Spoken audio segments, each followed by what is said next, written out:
And fuck it. We're going to click go live and we're going to record. We're going to try and do it all. And the video part is looking good on this side too. Maybe the little bitrate stuff had something to do with it. I don't know. But I got both of them up. You know, what's going on, everybody? This is the Bachelor Pad. As I'm just staring and going, is this working? Is it not working? What's happening with life? May have found a thing or two that that could possibly be working, bro. It's always good to find stuff that works.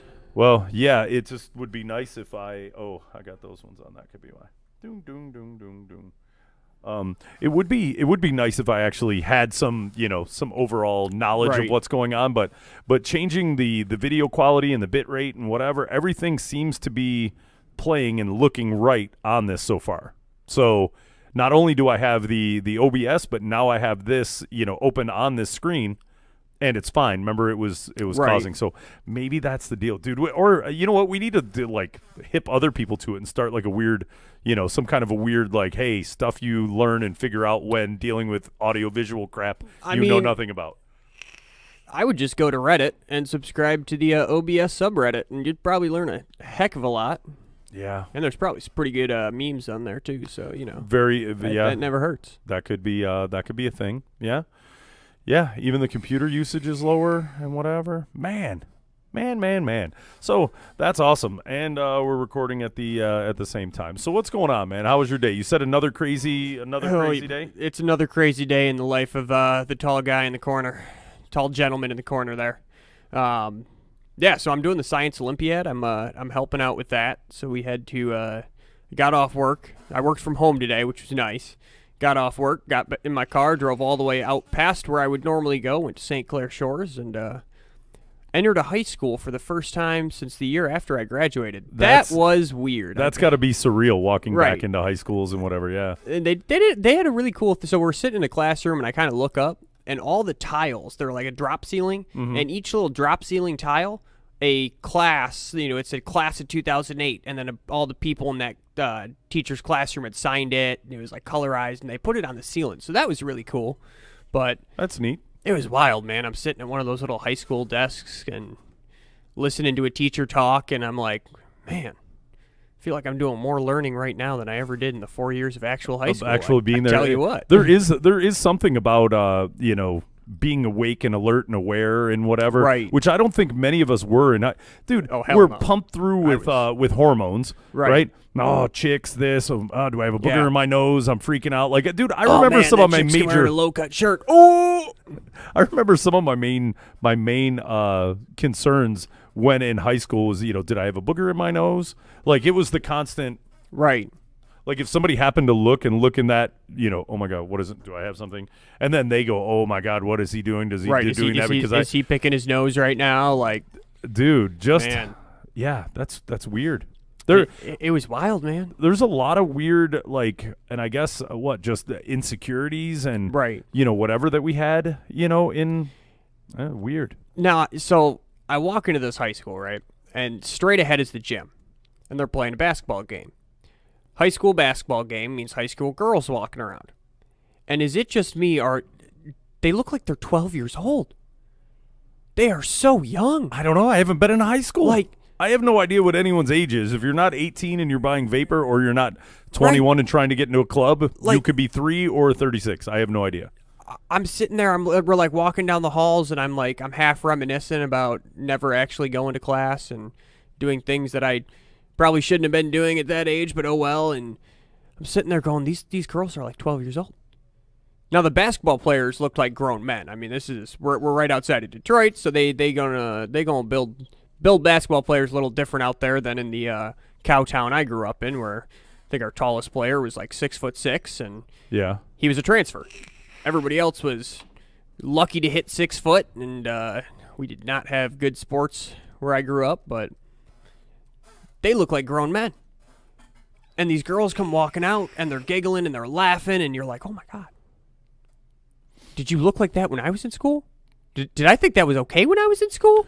Well, see, then there's a different side of it where you'll be here, and you go, oh, okay, whatever. And, you look and you go, oh, wow, okay. So look, I still got to ask you for, for your ID. You've got, Right. I've got a C photo ID. I know you're probably 24 or 25. And then you look out of nowhere and you go, whoa, you're like, you turned 18 a week ago? Like, you look like a Right. full-grown woman. So it's either, yeah, I do believe there's something with in the milk, something with just the hormones in the milk Right. and in the food and whatever.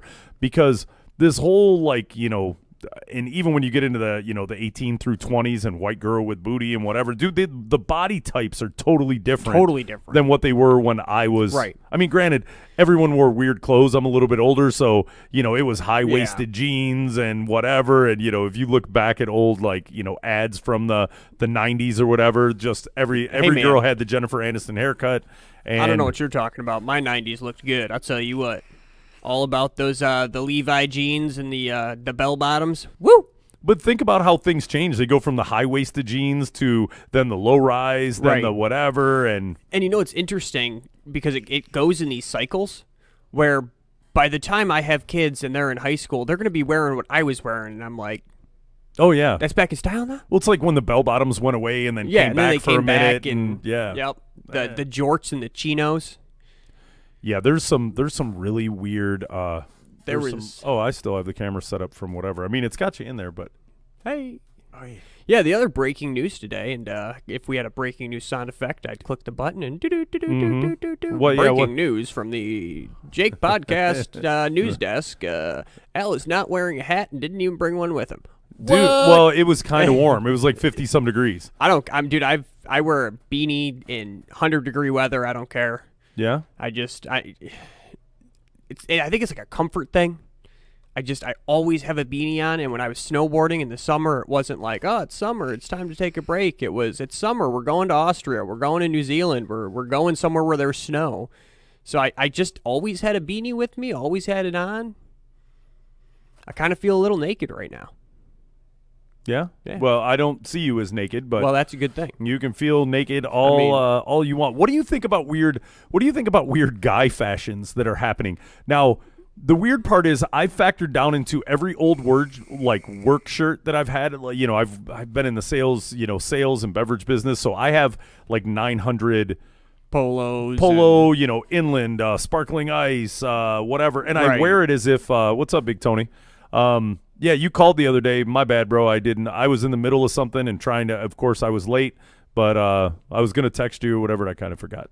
So Tony popped in, Sarah popped in. So It's weird because I am not like a big hip into fashion. I don't follow fashion blogs. I don't think I've ever Googled like what should a man wear to an interview. I just put on some clothes and off I go, and I did my own thing. And if I was at a store and I was like, that's a cool shirt, I bought it. I didn't really care, but it's interesting because I work with a lot of people who are like me. They're like, I'm wearing shorts and I don't care, and my old Dungeons and Dragons shirt that's got food on it from 3 weeks ago, and you're like, all right, man, you do you. But then you'll also get guys that are like, I spend 3 hours in the mirror doing my hair, and they got to have color coordinated socks to their pants, to their shoes, to their tie, to their pocket square. well, yeah, because being in the mortgage industry and you're at kind of a swanky, everyone's Right. But these are programmers. These are not bankers. really, Yeah. even the programmers And are it's- hipsters. and it's- Do you it's get weird. the hipster Yeah. the hipster dudes? Yeah. Yeah, but we'll go out and somebody will show up after work. They go home, they change their clothes, they come out, and I'm like,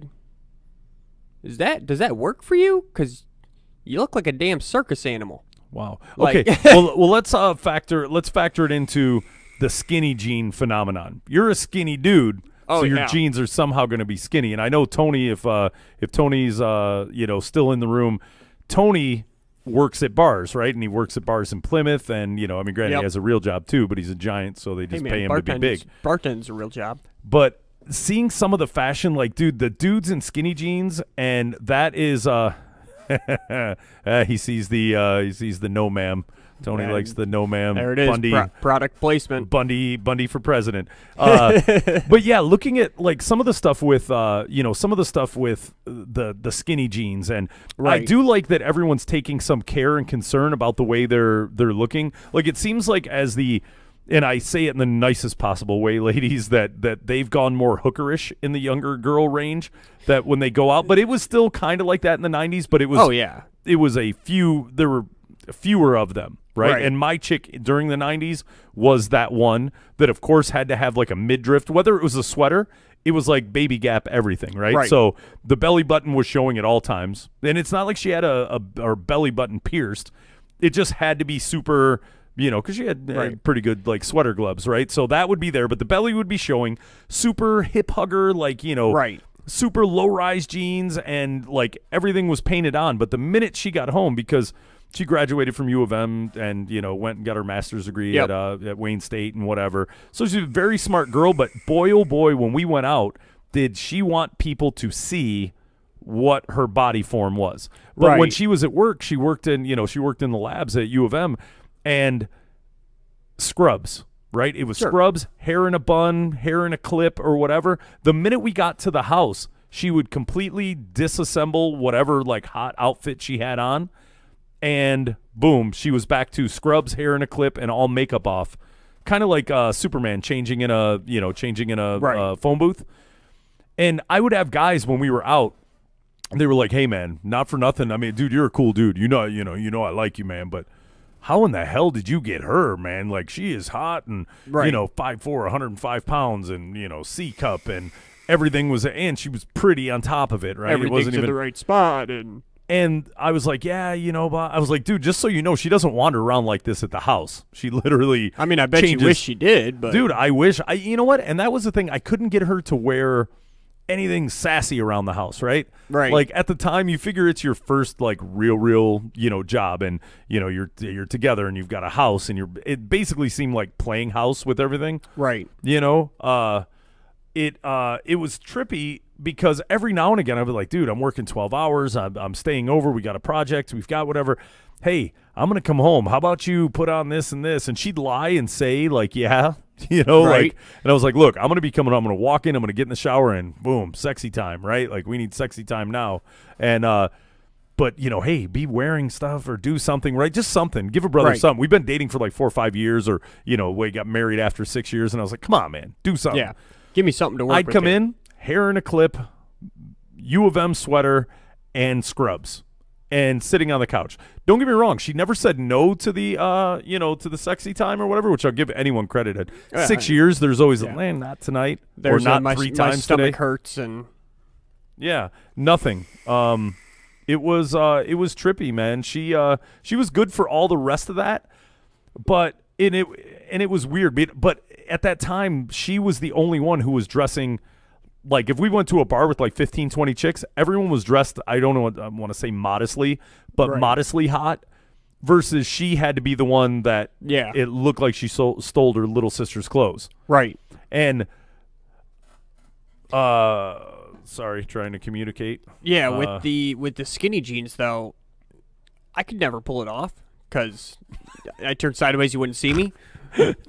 But I have friends, and I'll give myself credit. I've done some crazy things. I've had purple jeans, and I mean, I rock those purple jeans, and I had pink shoes for a while because they were the most comfortable thing ever.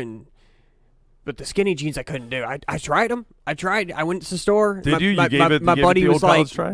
my buddy was like, oh man, get some black skinny jeans. We'll go skating afterwards. I'm like, all right. So I got some skinny jeans. I went and tried them on, and I was like, no, I can't move.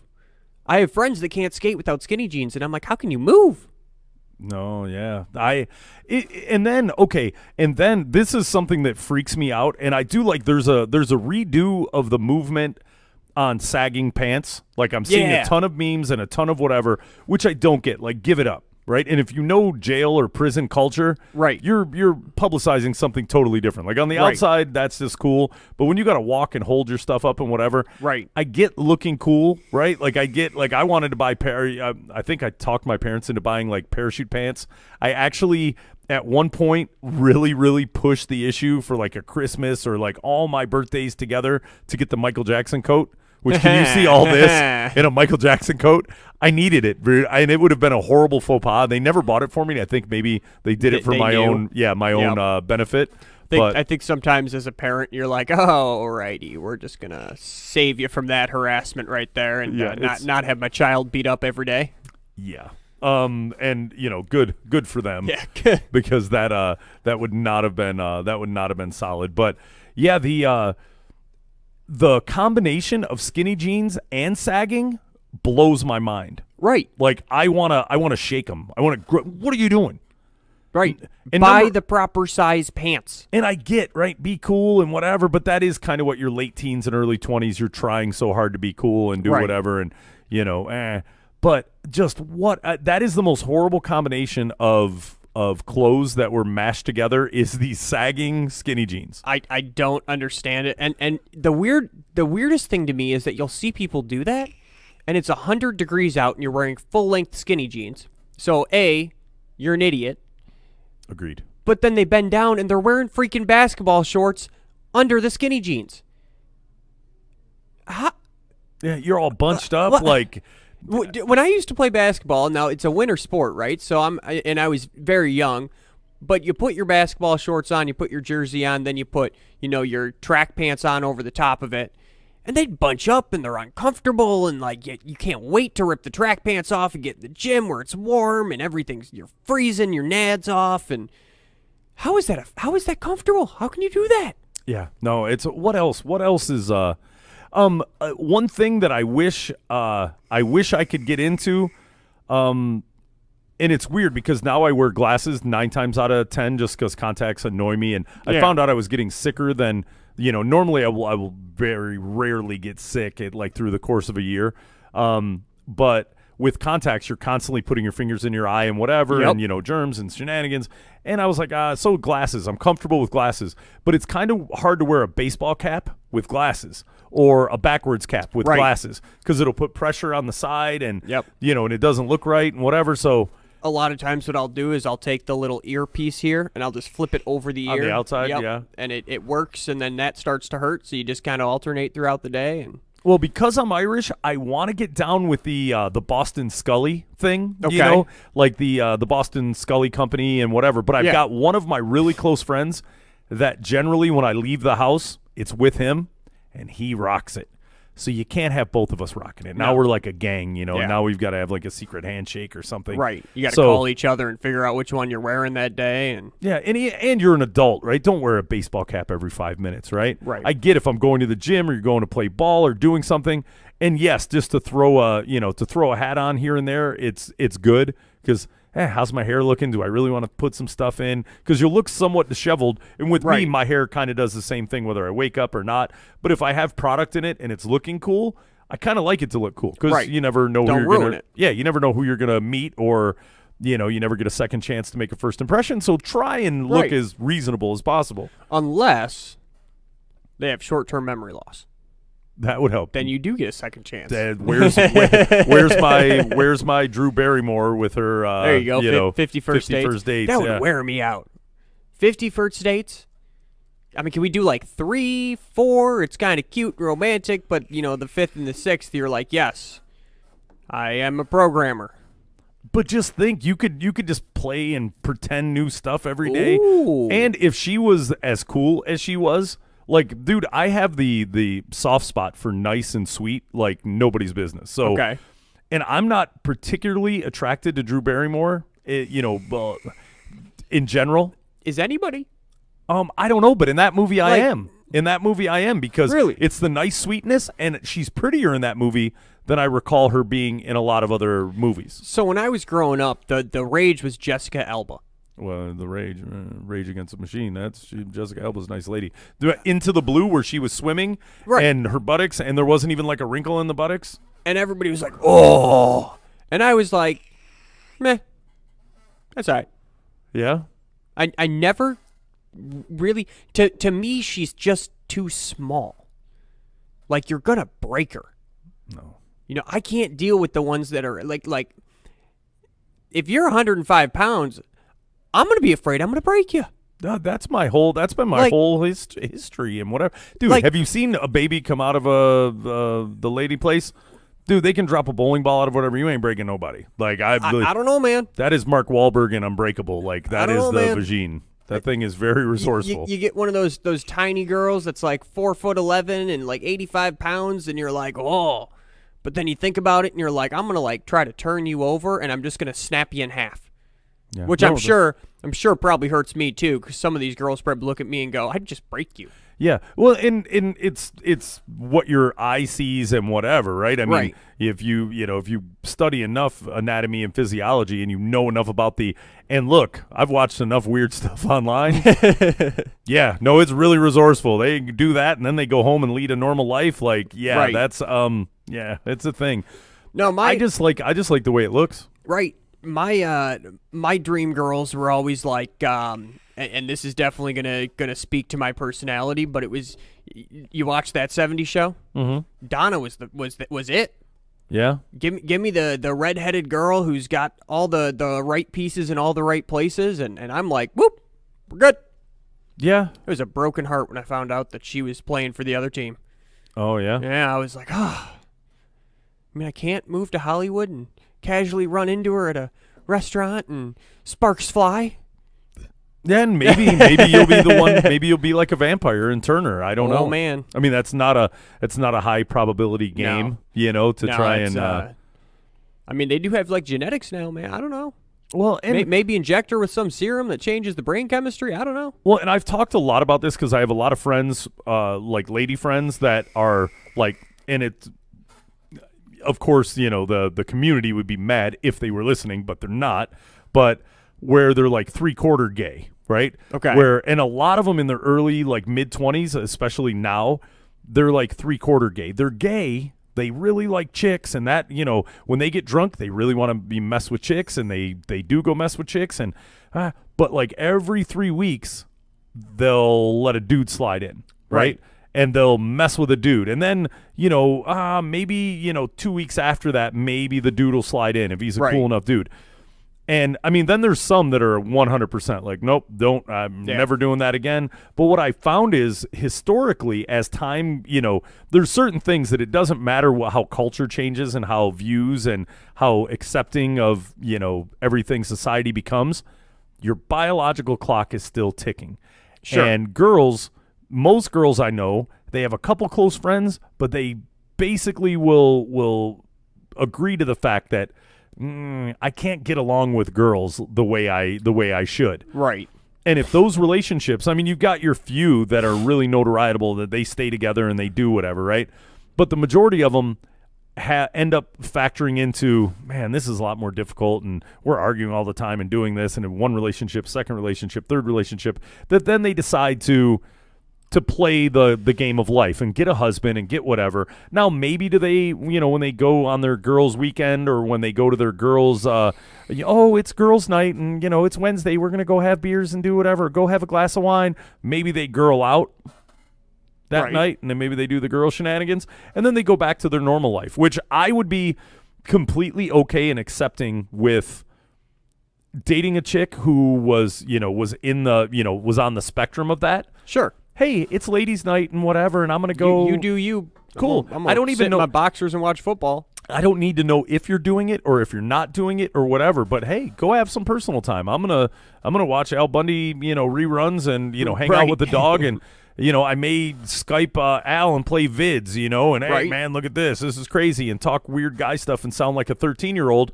Cool. I don't care if you go have too much wine and, and you blah, blah, blah, and do whatever Right. with your chick. I don't care. As long as you come home and let me do it back to you. Yeah, right. I mean, it really, at that point, you weren't a virgin when I met you. Right. That thing wasn't brand new and look, whatever makes you happy, right? See, I'm the kind of guy who just don't tell me, because it gets in my head. So just don't, I'm not sitting here thinking every woman I've ever met's a virgin and I'm always the first and I'm always the best, but it's like, just lie to you. just don't tell me. Aren't there songs Like- like that? Just lie to me. Like, I don't have sex with the girl and go, oh yeah, and I banged this girl and that girl and this girl and that girl and this girl and that girl and maybe there was this dude who slipped in. Just kidding, but hey man, Obama was president. Like, I don't do that to you, but for some reason women feel the need to always at some point bring up, like, this guy 10 years ago, and I'm like, I don't want to know. What would possess you to think I'd want to know that? Yeah, I mean, I get it. I think I had some of those things years ago where it would, it would dawn on me that, oh, this and this.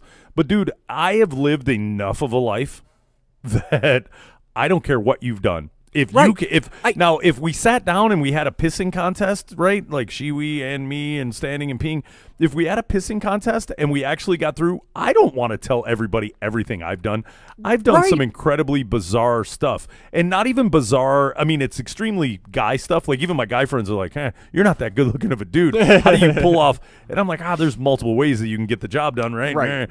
But I've done a ton of these things, and if a female did or didn't, it doesn't matter. Now, I could date a girl who was a dancer. I could date a girl who was a high-end escort. I could date a girl who was any number of whatevers. Right. And even if it all came to light and whatever, I'd be like, oh, it's whatever, right?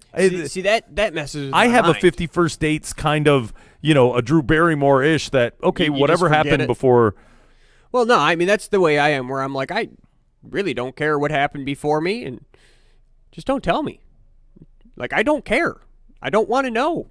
Yeah. Do you remember Entourage? I know of it. I never watched it. Never got Dude, into it. you should binge watch the whole the episodes, like the seasons. Dude, it was one of the greatest pieces of television out there. And then the movie that came out after was good. It was kind of anticlimactic.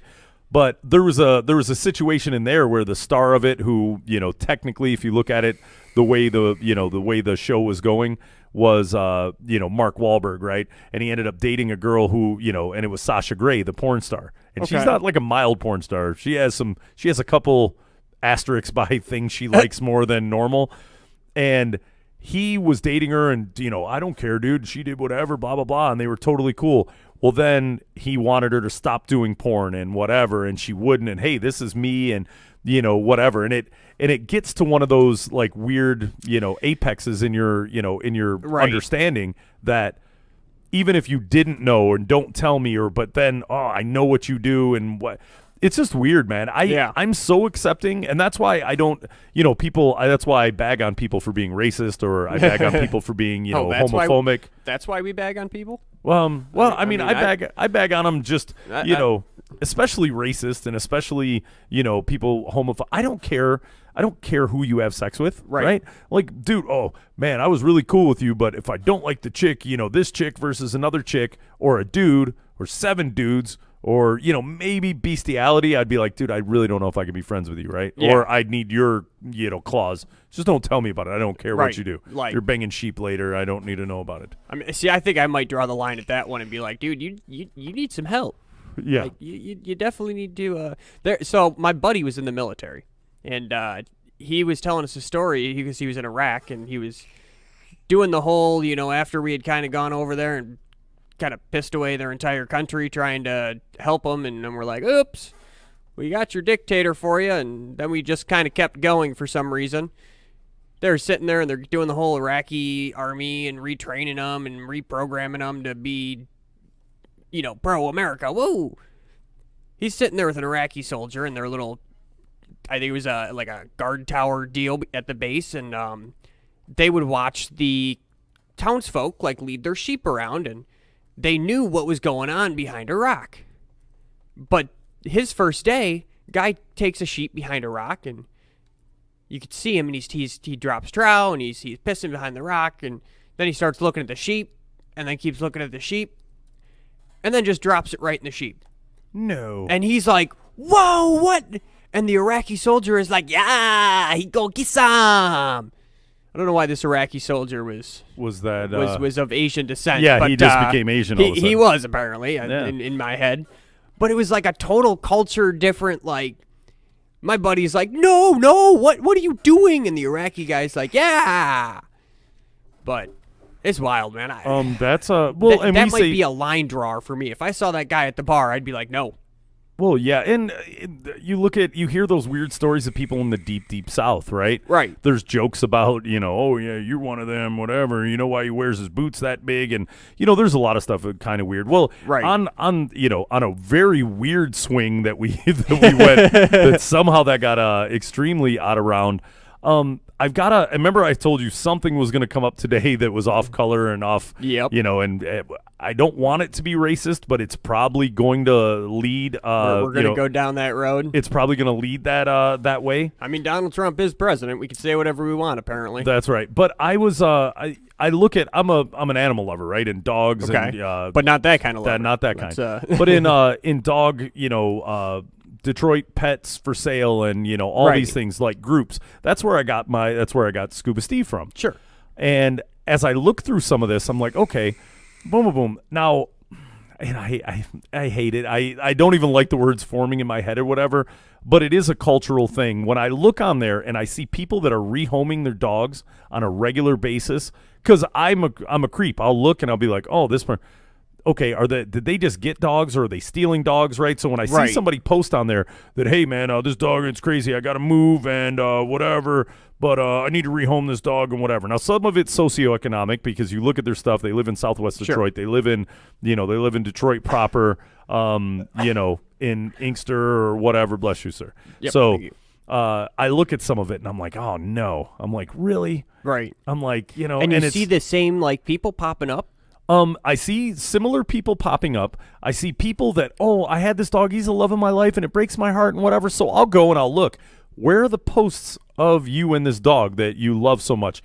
And then they had another dog, or they had this, or they had that. Sure. But you see no pictures. So there's a lot of things going on in those groups and whatever. Now, I hate to say it, and this is where the racial part comes to light, that a lot of them, and some of it's, socioeconomics, right? Just the area you live in and, your education level and the overall, money that you pull on a regular basis. Right.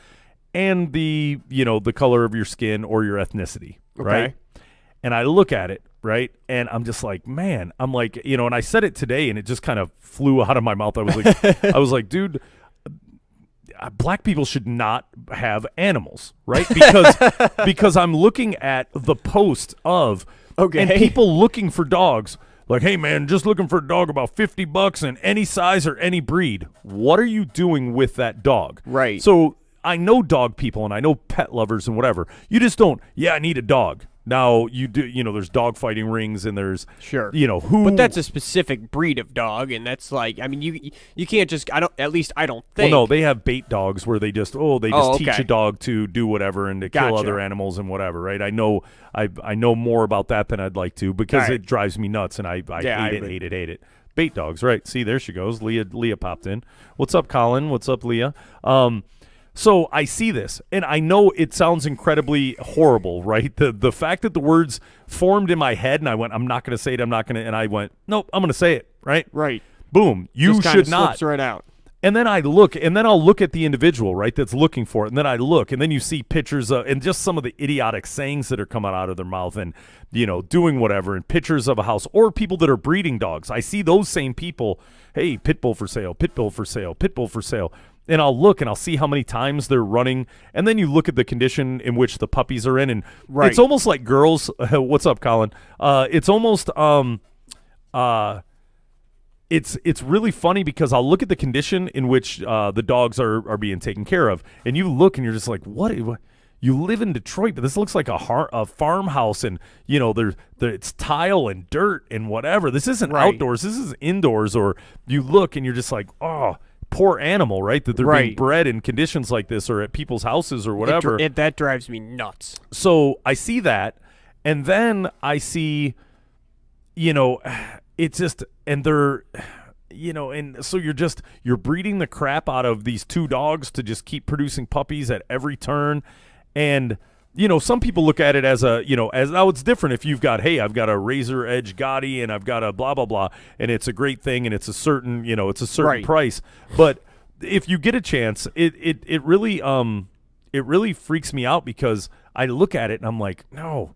And yes, you've got, and granted, because of the area we're in, if we were in the deep south, it could be, hey, this is Jim Bob and I got, X, Y, and Z dogs and whatever. And you'd see similar conditions. But maybe because we're here and we're so close to the inner city. I think it's a socioeconomical thing. And I think a lot of them are probably at the point where they've got some some convictions and can't really hold down a real job because they didn't really have the greatest upbringing, and so this is money to them. They're like, I can breed, if I breed these 2 dogs, and I'll get $50 a puppy, and that's 9 puppies, and that's $450, and then I do can that every few months. breed them again, and there's another $450, and I can take that $450 and go get 2 more dogs and breed those 2 dogs, and then the other people that. In girls, right? And in girls, and there's something that comes along with your overall educational level, your socioeconomic, Right. background, or what you're living in currently, that just like anything, like, oh, I want a dog, I want whatever, blah, blah, blah. And then Right. you'll get it. You don't even know if you're going to pay your rent next month, and now Right, you've got to but now get rid you've of the got a dog. dog, and You don't even know if your landlord will let you have a dog, or you're getting a dog in a place you're not supposed to even have a pet, and now you've got to rehome. The psychological things that can screw Right. up a dog in that early time frame. I'm just So- like, why are you having dogs and why are you doing whatever, and you can't take care? Like, I now believe you should have a license for everything. You should Right. have to pass a minimal, understanding level and, economic level, or whatever your friggin' level should be. Right. But it should be done, and dogs are a sweet spot for me. I love the animals. I'm just like, we had a baby, so we've got to get rid of our dog. And like, no, you get a dog and you keep the baby. You don't just, we're having a baby, so I guess anyone we're want a getting rid of the baby? dog. No, or let's just get rid of the baby and keep the dog. That's probably what I would do. I'd be like, you know what? Everyone's looking for a baby, right? that's probably a good ginger thing, babies thing are you don't kind of want, baby. yeah, ginger babies are kind of, hard to come by. Somebody wants a ginger baby, right? We might be able to get a couple extra dollars out of it. I don't know. This is another reason why I didn't have kids. It's interesting though, if you go on like Animal Planet, right, and you watch some of those like animal rescues, it is all like deep south. I didn't graduate 5th grade. I don't speak well, and I lost my teeth at 18. And they are in just the most awful conditions. They go in there and they've got to wear like gas masks to go get the animals out, and it drives me just absolutely nuts. There's one show, and it's a guy. He's not a licensed. He's not a police officer. He's not a law enforcement officer or Leo at all, of any aspect. But he got fed up. He was living in the deep south, and he got fed up with the dog fighting. And I guess the way that it works is that these dogs are generally not kept in a house. They're generally kept outside, and they're kept outside at like a backwoods location that the police don't know about, so that they can't raid the house and see the dogs and whatnot, right?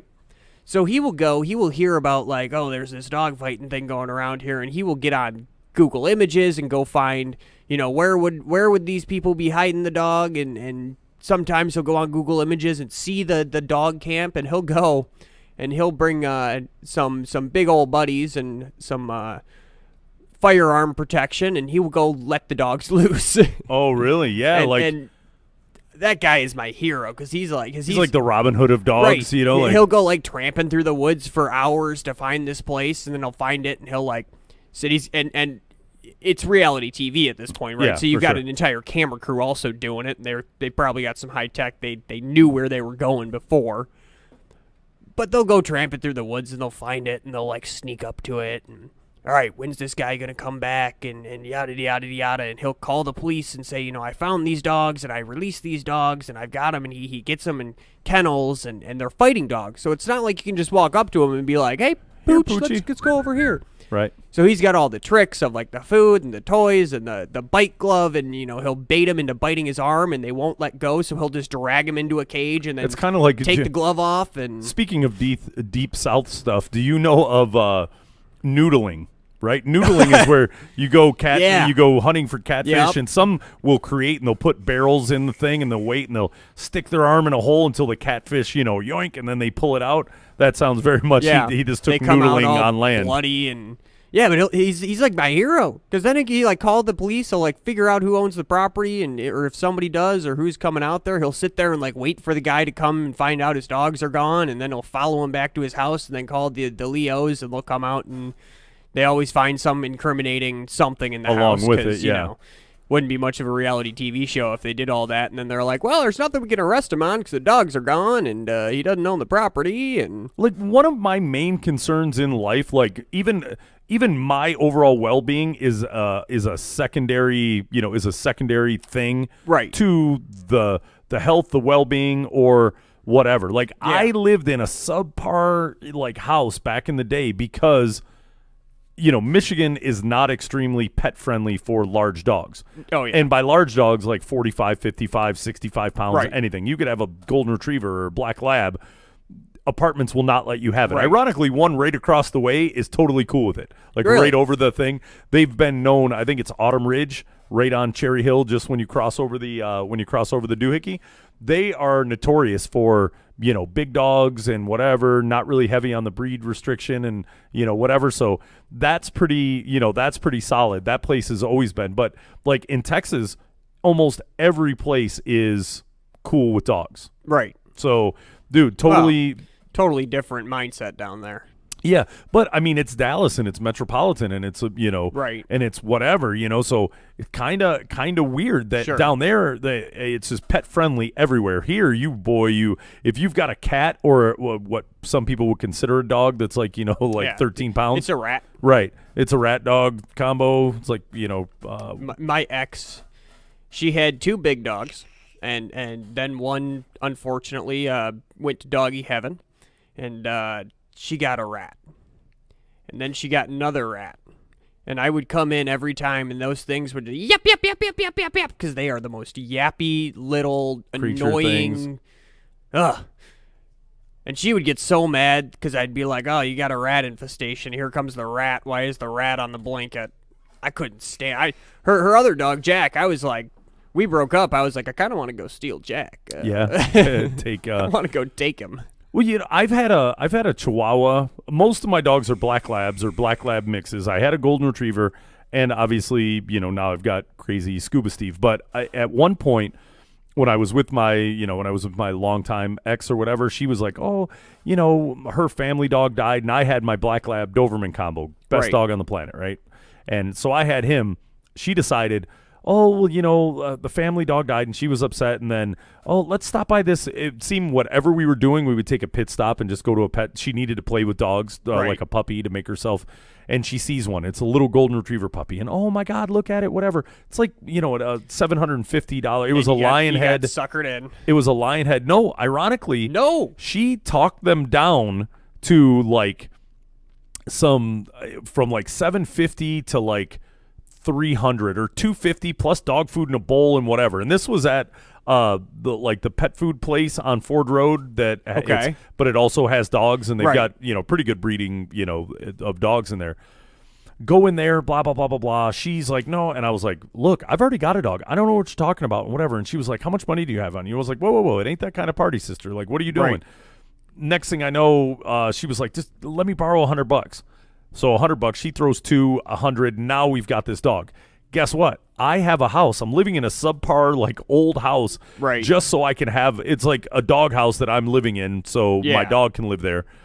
In doing so, now I get the dog. So she buys this dog, does whatever, but now it's technically mine. But she thinks it's hers. The dog ends up not liking her. It bonds with me. So now I've got 2 dogs. So now I'm training this little puppy, doing whatever. I'm leaving work like at lunch and driving home real quick to let the dogs out. And, I'm taking them for walks. So I'm doing everything. So she just somehow got me a dog when I already had a perfectly fine dog. Right. Well, I remember Road Rules was going on, at the time, right? And they went to Mexico and they had to wrangle like chihuahuas. They had a chihuahua farm and the one chihuahua bit the dude and whatever, and he stole it and he put it in his backpack. So it was in the RV with him. And I was like, "Oh my God, that little chihuahua is cool. I've never been around one. I always had an idea of what they were, but then when I looked at him, I went, "Oh, it's like doggy concentrate. It's like a chihuahua is a whole lot of dog just shoved in a small little package." Right. So I always mentioned wanting one. Like, dude, I could dig this. And she's like, "You should get one." I was like, "Dude, I've already got another dog. I don't need another dog, but maybe at some point that would be neat." Right. Looked around. She actually called the Humane Society and put us on a watch list for a like a rescue, Chihuahua rescue. So it never comes to pass. One day we're driving around and she calls me and she's like, "Meet me over here." And I was like, "No." I go meet her. Dude, the coolest little white Chihuahua with just little tan tips on his ears and a little tan stripe down his back. Oh, blah, blah, blah. She does the same thing. She talks him down into whatever. And I was like, dude, we already have 2 dogs. I just bought a house, right? So we've got a house. It's the first house. We've got, 2 dogs and whatever. Don't need this little creature. Of course, You end up with I end up with the Chihuahua. So I come home with the Chihuahua. So now I've got Jesse James, my black lab Doberman. I've got a full, like a lion head giant golden retriever, and now a Chihuahua. Now, mind you, the Chihuahua was great. Dude, it was an Animal Farm. And this may have been the demise of my relationship at that point, because my time was so taken up with these dogs. What's up, Jordan? Nathan? What's going on, y'all? Nathan, big guy. What's happening, bro? So, yeah, as I'm doing it, I'm like, no, dude. So now I'm paying attention. I was, like, getting up in the morning, taking all three. I would take my the Chihuahua. I would put a backpack on backwards, unzip it, and I'd stick him in there and zip it up to where just his little head, it was like a papoose, you know? So he's sitting there just like walking. I've got one dog on one leash, one dog on the other. Both of them were very well trained dogs. We were walking. Everything was fine. But I've got now a Chihuahua sitting there with just his little head sticking out of the, sticking out of the backpack. She wasn't going on walks with me. I'm taking the dogs for walks. I'm doing whatever, and then, needless to say, I wound up with 3 dogs and minus the chick. Yeah, well, she was a wife at that point. Minus the wife, barely. I was married for 6 months, dude. That is pretty gangster. Like I can say I was married, and also like not really. You know, like, and we got it annulled, right, because she wanted to get married, Catholic again after or whatever. So. And it was a huge thing, like, and the fact that she was smoking hot and, graduated from, U of M and did all this. And I went, haha, yeah, right. Yep. I'm divorcing you. Like, I don't want to be with you anymore. Psychologically, that has to do something to a high achieving, beautiful creature person that she's probably it's not the way you look, it's not anything, it's just you at the core being of you, like the nucleus of your being and your soul. Even hit her I don't like you. You didn't even get her with the it's not you, it's me. You just went right for the jugular of like, you are just an awful person. I was like, no, it's you. No, it's you. In hindsight, if I would have stayed with her, if I would have stayed with her minus all the other people I've dated, and don't get me wrong, there's been a lot of fun, it's been a lot of fun and a lot of experiences or whatever, but is like, we're together 6 years and then get married and be like, psych, I don't want to do this. I'm sure it would have hit like a cool leveling post. Like now the way that I think, like, I don't care if you're banging Raphael, the office boy, or, you go out on the wine nights and you and your friends do whatever and you crank some dude in the, in the back of your car. I don't care what you do. Right. Just be nice to me and don't yell at me all the time. And at that point, I'm sure we would have gotten used to one another, like. Right. And she, because of, her intellect and the fact that we had really good conversations and whatever, and the sex was awesome, right? I mean, I hope, I kind of wanted her to do some more, or at least put on a nightie on occasion. Hey. Like trying to crank you with a U of M sweater on all the time was getting a bit old, but, what are you going to do? So you'd be okay with like an open marriage? Dude, I would be kind of like the military, don't ask, don't tell? I would be okay.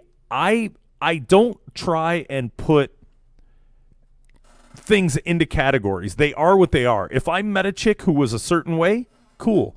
If I meet a chick, no, what I don't like is when I meet somebody, and this is this is kind of the old me because I haven't really tried out the theory, at any point new, that if I met a chick who was a dancer, right, and everyone who thinks dancers like, oh, she's just a dancer and whatever. No, they're not just dancers. They do stuff, right? Believe me, they do stuff. Let's be real here. Can't tell you exactly how I know they do stuff, but I've been around the United States. They do stuff, right? I mean, we're all adults. We can admit it at this point. Yeah, but then there's a lot of people who haven't seen the, the deep, dark recesses of everything. But I don't think you have to see it to just kind of know. I mean, yeah.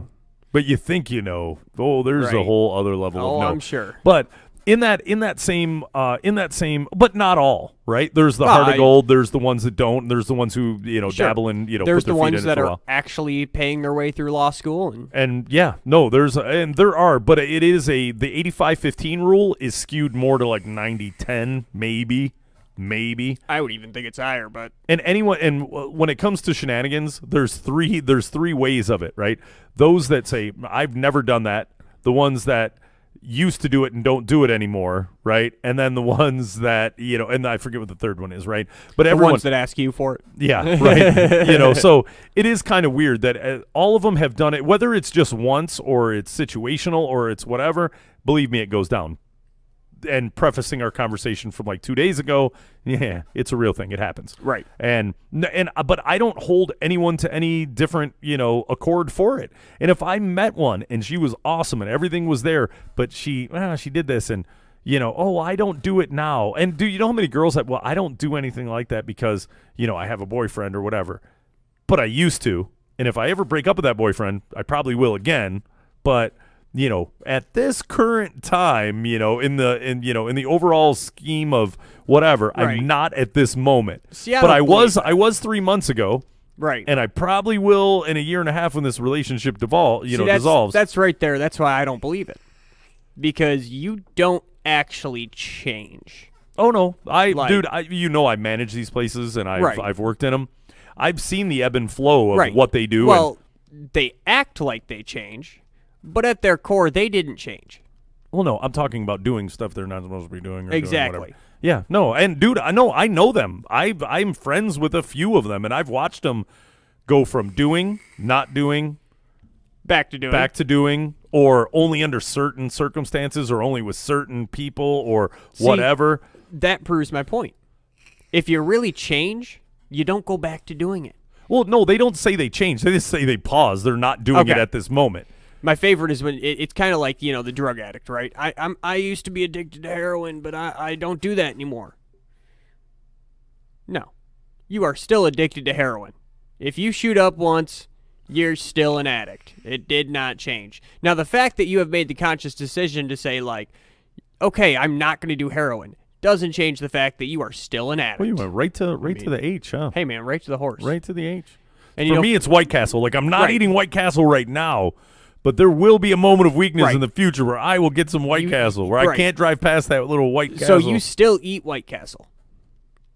Yeah, technically. I had some not too long ago. Exactly. Yeah, it was bad. You Horrible decision. Buyer's remorse right after it. It always is. Yeah, it really is. I've only had White Castle once, right? You feel sweaty and just what's happening. And I was so excited because I was like, you only had it once? I've only had it once. That was all I needed, man. Because I was like, oh man, let's go to White Castle. That's like my equivalent with taking like one or two of the no drugs. Right. Because I went, I should try this, right? Why don't you tell me? And I did it, and I went, I get why you guys like it, but it's it not ain't for me, right? Yeah, and only once. I had it, and I was like, meh, wasn't that great. And the next day was really not that great. So I'm gonna just stick to my stuff. In my defense, I didn't go searching for the castle.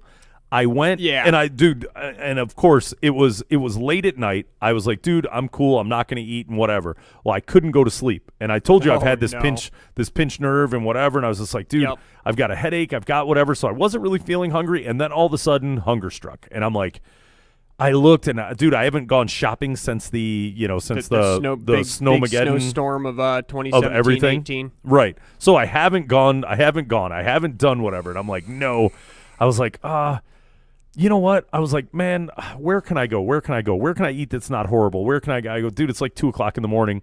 And it's not like I was intoxicated or, had any, shenanigan things that would make me hungry or whatever. It was just me sitting there going, balls, I really could eat. And I'm not tired, so I probably should ingest some food of some kind.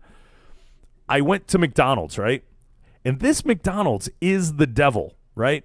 It is the devil. I don't know how these corporate structures have gotten so loose on their food service people. Okay. This place, if you go by at 11 o'clock at night on any given occasion, the credit card machine is down. They only take cash. Now, I don't know if that's true, or maybe they're just like putting a few burgers on the side and pocketing the cash. I don't know. Man. But you get a receipt and everything's up to – but they either have the most jankiest credit card processing machine in life, because they also give you the shake machine's down. You do know I worked in fast food in my life, right? The shake machine, it does not need to be down for – and how do I always pick the I just come through and the shake machine's down. Dude, when you clean it, you drain the thing, you do whatever, you run water through it, you put the thing, boom. It takes about 26 minutes. How am I the guy always? You're just like, yeah, dude, we're not running any more shakes tonight. Right. Like, screw the ice cream. See, I've always wondered about that, because you got to think, right? So you always go to McDonald's or Wendy's, and about 1 in 10 times, the shake machine's down. Nobody's figured out how to keep that thing running? Yeah, we can put a man on the moon. We've Right. got electric cars. But we can't keep a shake machine running. Yep. No. We can build roads that are solar panels that power the street lights on the roads and can repower your electric car, but the shake machine is beyond our and we control. almost got cars that will drive themselves. How about a Right. shake machine that shakes itself? Right. Like, how about it just does its thing? We need to get these we need to really get on the horn with Tesla here. Yeah. And let them know that, self-driving cars, that's great and all, but can we figure out the shake machine first? But when a brother needs a shake at 11:35 at night, Right. I got to have a shake. My car can drive me there, but it doesn't help if my car drove me there and I can't get my shake. And if you were the only option for shakes at 11:30 at night, right? You're the only option. During the day, I could see pick and choose when you want to make shakes. Right. Just get kind of crazy with your shake schedule. But at 11:30, every place else is closed on the planet. Taco Bell doesn't make a shake. Right. They just came out with fries, so they're trying to get in the business. Now, Taco Bell has breakfast. That's disturbing to me. Don't get me wrong, I try it a lot like the one of the two no drugs or whatever, Right. but I think I'd do it once and that's it. But think about that. Never in my life have I been like, man, it's like 6 o'clock in the morning and I got to go to work and I'm sober and everything is hunky-dory in my life. And it sounds great? It's Taco Bell. Now, if you've lived in the Southwest, that is a delicacy when you go to a taqueria and you get a breakfast burrito or you get some form, because there's taquerias in every gas station. But and it's Taco Bell. Yeah. Well, we don't have really taquerias at our disposal, that so is maybe true. they're trying to be But, that. but I mean, still, man, the only time I've ever been like, man, I could go for some Taco Bell right now is at 2:30 in the morning when I've been drinking too much and I'm not even driving my own car. Some lady that I met at the bar is driving my car home thinking she's going to get lucky and doesn't realize that I just need to get my ass home. Yeah. Then Yeah. I'm like, man, Taco Bell sounds great. You ought to try the White Castle at that time. It's also good. Ooh, Yeah, but it's rough. So It's that rough. is when I tried the White Castle. Yeah, of we course. went. There's no other time. Like, Right, a lady friend of mine, and it was the same thing. I wasn't searching out the White Castle, but a lady friend of mine, we good friends, and she said, I got an extra ticket to the hockey game. Who wants to go? And I was like, oh, me. I like hockey. Let's go to the Red Wings game. oh, so you're a prude. You don't even put out? Like, she took you to the hockey game and Well- even drove you through the Taco Bell line, and So she got no Al loving? here's You're what I this is- complain this is about the most? This is the White Castle one, right? Okay. So me and her were pretty good friends. There may have been something very early on, but it very quickly was like, yeah, this is not happening. You're a very nice person, and so are you, and you're cute and all, and in your own special way, but let's just be frank. It was one of those kind of deals, right? So she was like, I'm getting hammered. I'm going to the Red Wings game. I'm going to the Olympia Club. I'm drinking a bunch of tequila. We're getting Patron. I'm giving you a free ticket. Your ass is driving my drunk ass home. And I was like, that sounds great.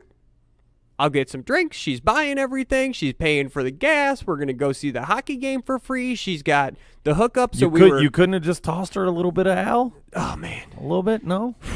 No. No? All right. But it was, you get the front row seats. Now, this was a cool game, too. And this is kind of off on it. I would have put out if on she a would have little taken me to tangent. if she would have taken me to that and bought my drinks at the Victory Club and whatever. I'd have given her a bit of loving. I tell you what, if it had been maybe a year earlier, there may have been some trial loving going on, because I was on TV. It was great. We were right down to the front row, and we were so close that I think it was Cam Talbot was in goal for the Oilers, and let one in 5-hole, and I stood up and I yelled, "Talbot, you're a hoser, eh?" And he turned around and stared right at me because we were that close.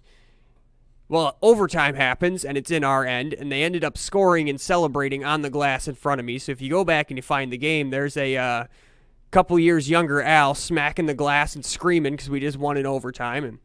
But we're driving home, and she's like, "Let's go to White Castle." And I was like, "I've had a few. I could And that was I your could do first White time? Castle." She broke the But the seal? it wasn't that good. No, it's sweaty It and just- horrible. It's just stuff to throw in your Right. gullet. I was like, okay, I've done that. I've had the meat sweats all day. I'm done. I don't need White Castle anymore. I drive by it now and I'm like, yep, that was an experience. I'm gonna keep going the mile down the road to the McDonald's, which isn't much better, but Well, what happened with I went to McDonald's, right? Didn't ask for a shake. Just went into, drove through to get whatever. Open 24 hours. Oh, we're down for 15 minutes and whatever. And I went, of course you are, right? So I leave the house. I have no food. I'm totally not prepped for this, but yet no food, right? So I Right. leave there and I went, and I have to drive past a Taco Bell. Somehow Taco Bell, I needed a burger or a burger-like substance, which is Right. White Castle. So I went, I drove down, I went out of my way, I went to the castle and drove back.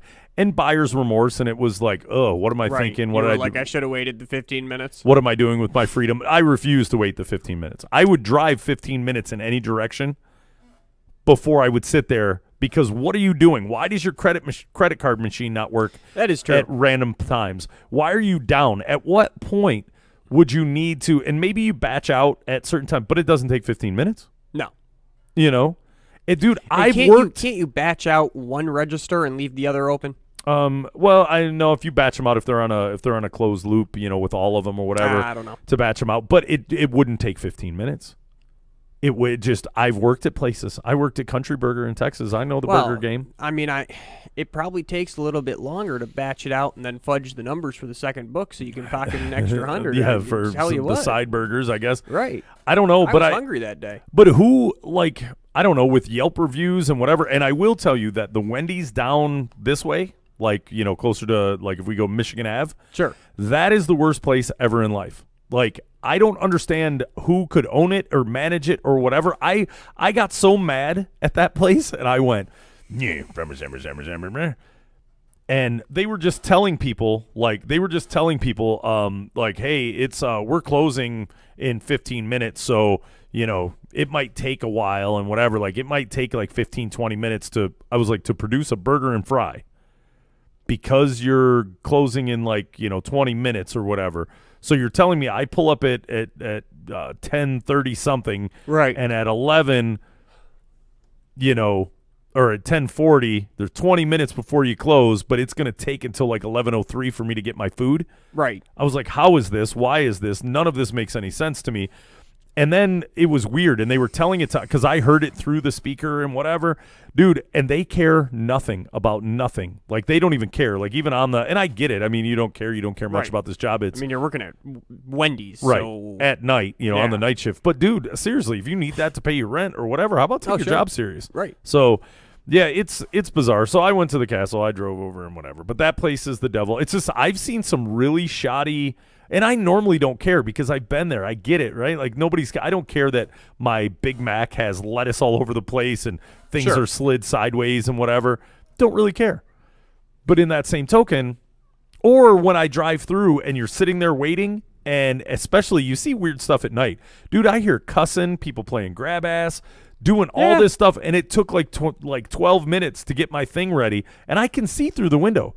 I can hear what's going on in there every time they open the window from one to the other, and I'm like, dude, these places are the Wild West. They actually sound kind of fun to actually work at. I'm sure. I wouldn't be opposed to working at one of them because Well, they seem to be having a lot of fun. It's a bunch of 18, 19, 20-year-olds who have no cares in the world, and they're like, hey, man, it's midnight. Woo! Yeah. Everybody coming through is drunk anyway. Woo! Hey, you got a nice ass. I'm going to touch it. Yeah, I guess, dude. It's But weird. But what am I doing in the- out getting food at that hour, anyways? Right, Right. I need to go grocery shopping. What am I doing with my life? I would Right. never know it existed if I was an adult and actually went grocery shopping. That's kind of my thought process whenever I get mad. So the person who owns that Wendy's has to own the same another Wendy's that's right down the road here. You go down toward my place down a corner of Ford Road here. Mm-hmm. They got to own that Wendy's. Because I got so mad. I went through the drive-through line, and so now I'm gluten tolerant, right? I don't eat the bread. So I get my order. I'm like, yeah, can I get a double bacon cheeseburger with no bun? It's got a bun on it. It says on the receipt, no bun. I'm like, yo, you put it in, and you still put the bun on it. All right, mistakes happen, whatever. So I go back through the drive-through. I'm like, hey, it's got a bun. I'm allergic. It's not like I'm a crazy health nut person. I will be in the bathroom all day if I eat this. And it's not like you can take the bun off. It's melted into the cheese, and you take it off, and it's like, okay, now I got no cheese and whatever. So they make it again, and they put the bun back on it. And so I go through the drive-thru again, and I'm like, guys, allergic, no bun. And they start getting a little snippety at me, and I'm sitting there, and I'm getting a little pissed off because I'm like, how hard is it to take? Don't put the bun on it. Just don't put it on. Well, I mean, I guess, don't hit the control left key or whatever when you do it in 90. You do it 100% of the time. Right. And you've got the 1% time. And, again, But they it's don't like care and don't do whatever. When somebody comes back and is like, I'm allergic to this will not end well, like, maybe you just remember that time. So, and I'm a little upset. And they give me my order. It's not even a freaking hamburger. They gave me somebody else's order. They gave me like a chicken sandwich.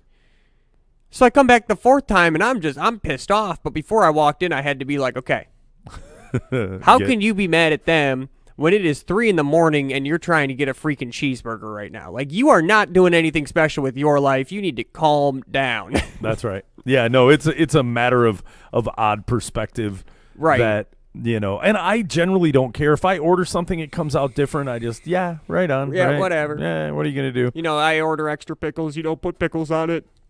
I'm gonna be right, okay. whatever. I'm gonna survive, right? Now there are some people that are like, I said 3 pickles, you put 2.5 on, and I want my money back, and I want to speak to your manager. And I got a weird buddy of mine, and I was like, you're teetering on the I could be a serial killer like spectrum.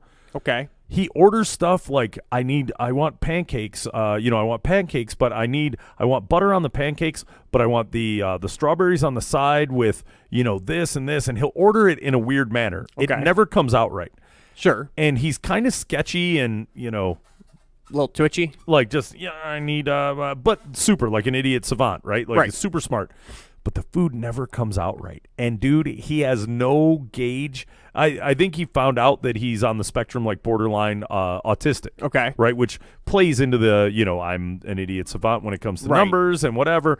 But socially and his ability to maintain and control emotions, totally off the radar. Right. So, yeah, some really, really weird stuff that he does. And, like, he will flip out and do whatever, and I'm like, bro, like, I had ordered French dip soup or whatever. What is the French thing where it's melted and whatever? The French onion. French onion soup. Yeah, it's got the cheese on top. And he'll get it, and he'll poke it, and he'll do whatever, and this, and this, and you'll see, like, the volcano. And I'm like, hey there, Sparky. Yeah. What's happening? What are you doing? Whatever. I mean, I get it that I'm not at a 5-star restaurant and rah, rah, rah. And the waitress, I'm sorry, sir, are you okay? No, I'm not. What excuse is that? She didn't cook it. Right. He's yelling at the cute little chick that everyone's like, oh, hello, waitress lady. And she's like, I'm not the cook. Yeah, I'm sorry. And the fact that you don't have the ability to control your right. anger, your displeasure of whatever it is you're eating. And yep. So, yeah, food issues are a trip. As I got older, you have to, like, put yourself in their shoes, and you're like, okay, it's why I feel bad, like, not tipping a waitress, right? So if it's the waitress's fault, I have no problem just not leaving you a tip, and if it's really bad, I will give you 20 cents and make a freaking point, because, and this goes into my feelings on the whole tipping culture in general, if you expect me to actually pay you, then I'm going to treat you like you were one of my employees. And I'm going to give you the proper wage. If you do exceptional service, you're going to get an exceptional paycheck. But if I have to wait 20 minutes to put in a drink order, and then it takes 20 minutes to get the drinks, and I look up at the bar, and the bartender's poured them, and they've been sitting there for 5 minutes, and it still took you 10 minutes to bring them over, and I'm sitting there going, okay, and then you don't come back to take my order, and, the food's good, but you're probably not getting a good tip. On the other hand, if you're great, and you're talkative, and you come in, and you're smiling, and you take my order, and the kitchen screws it up, I have a hard time. Like, I'm like, I want to be mad, but it's not your fault. You didn't cook the hamburger. You didn't do this. You didn't do that. Like, but I know they get tipped out at the end of the night. So I'm like, ugh. It's rough. I don't know. Yeah, no, it's a thing. I really don't care. I mean, I'll gripe if I know the place or if somebody's inquiring on how, because I'm not going to lie. Like, there's a place where I get lamb chops all the time, right? And they're exquisite. And then I'll get them, and I was like, hey, man, how's the lamb chops? Because normally I fawn over them, and I'm like, not the best, right? A little dry, a little whatever. Let me guess, so-and-so isn't working tonight, right? well, yeah, and I'm like, it's just a bad batch. I was like, that's no, dude. Let me go get you some more. Let me go take them down there and get them taken care of. And Right. and I'm like, okay, Sure. and that's cool. And they'll bring them back, and I'm like, that's awesome. Now I didn't want any of that to happen, but if you ask me, Sure. I will either fawn over the food and tell you that it's exquisite and that it's great, and this may be the best lamb chop I've ever had in life, Right. or no, that's subpar. Hey, everyone Right. has an off day. No, dude. I'm gonna look. I'm gonna. You know what? Take these back. And I'm like, oi. Then the cook will come up and be like, bro, I didn't know they're for you. If I would have known it was you, they didn't put your name on the tab. And I'm like, oh, so you make better than Right. Well, you're my guy. I'm gonna make sure they're cool. And I hate was like, that. oh, I hate that. Don't treat me differently because you know me. Like, give good customer service, please, for yourself, for your job, for your restaurant. We went to Applebee's, and I actually enjoy Applebee's. They have traditionally, at least for me, they've made a pretty good steak. So we moved out here to Canton, and we tried to go to an Applebee's down the road here, and we go in there, and they're like, our credit card machine is down, so we only take cash orders. Maybe but, it's a thing. with the hey, credit card machine. we'd love to have you come back, and here's a gift card for $15 off your meal. Great. Sometimes crap happens. I get it, but you're trying to make it right. I love that. Cool. So we went back a couple weeks later, and it was like a trivia night, but it wasn't like super busy, and we got sat right away, and then we sat for 20 minutes. The waitress comes over, and I ordered a beer, and got the beer, and the beer was great, and we ordered dinner, and I got a steak, and I said, all right, I want the steak, and I want it medium rare, and I'm going to get the zucchini and the mixed vegetables, and I'm going to get the mashed potatoes. And it comes out, and I kid you not, literally everything is cold. I mean, you can tell it was cooked at some point, but everything is cold. And so I take a bite, and I'm like, oh. Now, I'm the type of person where I'm like, it's not the waitress's fault. Of course. But my girlfriend is like, come here, his stuff's cold, you need to go back and remake it. And I'm like, sorry, I was going to eat it anyway. Well, they come out the second time, mashed potatoes are still cold. The zucchini, you could tell they just stuck it in the microwave, which is like, whatever. Steak is now like charred. I'm like, Have you not seen the movie Waiting, or your girl? Maybe you guys should sit and watch it together. Right. Don't be sending stuff back. Exactly. There's gonna be weird stuff that happens. exactly. To your, why do you have a mushroom helmet? Right. Stabbed into your mashed potatoes. Not good. I'm sitting here, and I got to give him the benefit of the doubt, and what I don't know doesn't hurt me, right? So I eat as much as I can, but it's really just not good. And we get out of there, and you didn't like your food? No. Well, why didn't you take it back? Because I know what happens when I take it back. That's they why do bad stuff. I've Right. seen movies. Like, I've worked in that industry. Now I didn't work at like a restaurant, but if you came back and you complained about your ice cream cake from the shop that I worked at, and you told me I had to refrost it or whatever we did, put new letters on it. There were some things that were also going into that cake because you pissed me off. Yeah. Like, no, if you came back and you're respectful and you were like, hey, I'm sorry, but like, you spelled my kid's name wrong and it's her ninth birthday. That is my fault. I'm sorry. But if you come back and you're like, well, I got your ice cream cake and I got it home and it was melted. I'm like, well, yeah, that's what ice cream does. It's 115 degrees outside. Duh. Yeah, I don't know. I mean, I've worked in restaurants, through high school and in college and whatever. I don't know. Like, there's certain things that I do in life that other people be like, I could never do that. I can't Right. imagine you could even, and you're totally okay with it, right? Which is the majority of my life. Right. But I wouldn't spit in somebody's food. I wouldn't, Oh, yeah. do all the weird things that you see. And then I know, like, that movie was a great movie, but it spawned a bunch of people who didn't even know how to never thought of something like that. show We're their like, aggression towards food or people through Right. that. Like, yeah. No, I would never like spit in someone's cake or give them some under cheese in the cake or anything. But like, I might not wash the cake knife before I cut it, and that thing might have been sitting there for quite a while. And I'm just like, well, screw you then. And I'm sure it's not the worst thing in the world, but it's also my little way of being like, haha, don't be an idiot when you took a ice cream cake in 100-degree heat and then yelled at me because it was melted. I think I would be more apt to, and this is something, right? We always think of, there's always one great idea that comes up. If we did a web-based, like, hey, everyone's seen the movie Waiting, and, have you ever looked at the cook or the guy taking out the trash, and what is his mental, outlook on life and his stability? And that's the gentleman cooking your food. Here at, Snapplebee's or whatever, here at Snappy Bees, we have a psychological profile that we put all of our food prep people through, that depending on, regardless of the type of day they've had, the family upbringing or whatever, they will not snot in your, in your food. Right. They will not spit in your coleslaw. No snot guarantee. Right. And dude, I think I would dine there just knowing that they've been put through, some kind of a psychological profile, because you're a nice dude and you cut somebody's, ice cream cake with a dirty knife. Hey, you seem cool, and right now I don't know how to take it. But. I don't know, man. That is definitely like one of the worst things I've ever done in that genre is like, hey, I cut this other person's ice cream cake, and now I'm going to put some strawberry in your vanilla. Ha ha! I mean, I've been an accessory to, and not like toward anyone directly, but I may have in the process of moving a steak, and it fell and hit the ground. And I went, balls. Man, that's just 5-second rule. And it was the 5-second rule. And the superior, the superior cook that was with me, the one with more seniority, reached over and went, "Hey man," stabbed it and threw it back on the grill. And he was like, "Dude, the fire and whatever," and flipped it a couple times. And I was like, "Oh no, that's not cool." And he was like, "Dude, it's fine. I've been here longer than you. I say it's good." And I didn't feel good about it, but I was technically an accessory because I didn't stop it. Have you ever seen Kitchen Nightmares?